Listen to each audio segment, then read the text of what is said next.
రాజగృహముగా మార్చును.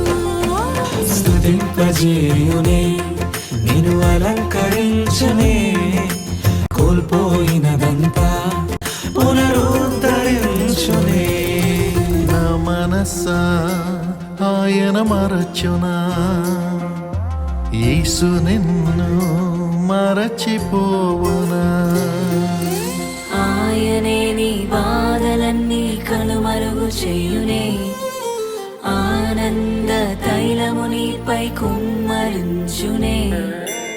ఆయనే నీ బాధలన్నీ కనుమరుగు చేయునే, ఆనంద తైలము నీపై కుమ్మరించునే. స్తుతింపజేయునే నిన్ను అలంకరించునే,